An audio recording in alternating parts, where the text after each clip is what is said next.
보기에 이해를 묻고 있는 문제입니다. 선택지들을 확인해 보시면 결국 지문 전체에서 다루었던 내용들을 정확하게 이해하고 계시면서 보기에 적용이 가능해야지 해결이 되는 형태의 문항이었습니다. 보기를 먼저 보시면 어떤 인류학자는 생물학자가 아니다 라는 첫 번째 전제에서 우리가 확인할 수 있는 건 어떤이라고 하는 특징을 사용하고 있다라는 것과 그 다음 결론이 아니다 라는 부정이다 라는 두 가지를 알 수 있고요. 그 다음 두 번째 전제에서는 모든이라고 하는 전칭을 사용하고 있죠.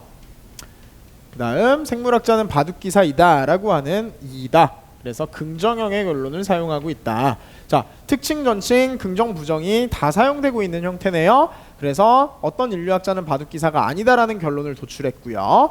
1번으로 가보시면 전제들은 어떤 생물학자는 인류학자가 아니다와 모든 바둑기사는 생물학자이다로 환위할 경우 환위하기 전과 뜻이 달라지게 되겠군 이라 그래서 우리 환위와 관련된 얘기 네 번째 단락에서 확인할 수 있었습니다. 환위란 주어진 명제에서 주어와 수어의 위치를 바꾸는 것이고요. 네 번째 단락의 내용에서 비논리적인 결과를 야기한다라 그래서 환위해버리면 다른 이야기가 돼버리기 때문에 논리적인 문제를 일으킨다 라고 하는 거였으니까 1번은 확인이 가능하시죠. 자, 그 다음 2번으로 넘어갈게요. 2번에 심적모형 이론은 전제로부터 가능한 모형을 모두 구성하는 것에 실패한다면 해서 심적모형 이론이라고 하는 거 우리 문제도 풀었고요. 지문에서도 두 번이나 다루고 있었어요. 세 번째 보는 거네요.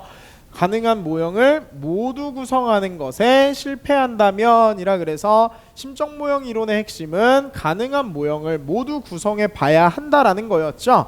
그래서 실패한다면 반드시 도출된다고 잘못 답할 가능성이 높다고 할 수 있다라 그래서 실패하면 잘못 답하게 된다라는 것도 역시 지문의 세 번째 단락에서 우리가 확인할 수 있었던 이야기입니다. 그래서 전제로부터 결론이 반드시 도출된다는 여부를 알기 위해서는 모형을 모두 구성해야 된다라고 나타나 있었죠.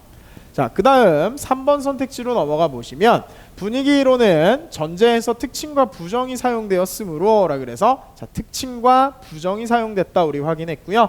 이것에 영향을 받아 결론이 반드시 도출된다라고 답하는 경향이 있을 것이라고 설명했군 이라 그래서 특징과 전칭에 영향을 받는다라는 얘기에 자, 역시 두 번째 단락에서 두 전제가 모두 긍정이면 긍정이고요. 그 다음에 하나라도 부정이면 부정결론 그리고 그 다음 전칭과 특징이라고 하는 내용이 두 번째 단락에 나타나 있었죠. 그래서 반드시 도출된다라고 답하는 경향이 있을 것이다 라고 하는 분위기 이론에 대한 설명도 역시 세 번째 단락을 통해서 적절하다라는 걸 다시 한번 확인할 수가 있겠고요.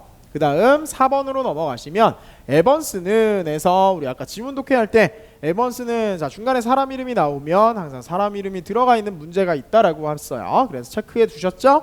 보시면 에번스는 인류학자 중 적어도 한 명은 바둑기사일 리가 없다는 믿음 편향이 있는 사람이라면 자 결론이 반드시 도출된다라고 답할 것이라고 설명하겠군 이라 그래서 믿음 편향이 있으면 논리적인 사고를 거치지 않고 답을 하게 되는 거기 때문에 어떤 인류학자는 바둑기사가 아니다라는 결론을 그대로 내버리게 되겠죠. 그래서 믿음 편향에 대한 이야기 네 번째 단락, 다섯 번째 단락이네요. 그래서 믿음 편향이 있다는 점이 발견되었다라고 하면서 에번스의 견해 우리 아까 체크해 두셨던 내용이네요. 그래서 자 4번까지 확인이 가능하고요. 자 마지막 5번으로 넘어가 보시면 분위기이론은 첫 번째 전제의 특징을 전칭으로 자 특징을 전칭으로 두 번째 전제의 전칭을 특징으로 바꾼다면 결론이 반드시 도출된다라고 답하는 사람이 보기의 논증보다 늘어날 것이라고 예측하겠군 이라 그랬어요.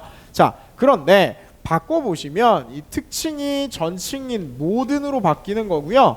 그 다음에 모든이었던 전칭이 어떤으로 바뀌는 건데 그러면 결국 우리가 생각했을 때 어떤 인류학자는 생물학자가 아니다 모든 생물학자는 바둑기사이다 해서 모든 인류학자는 생물학자가 아니다 어떤 생물학자들은 바둑기사가 아니다 똑같죠?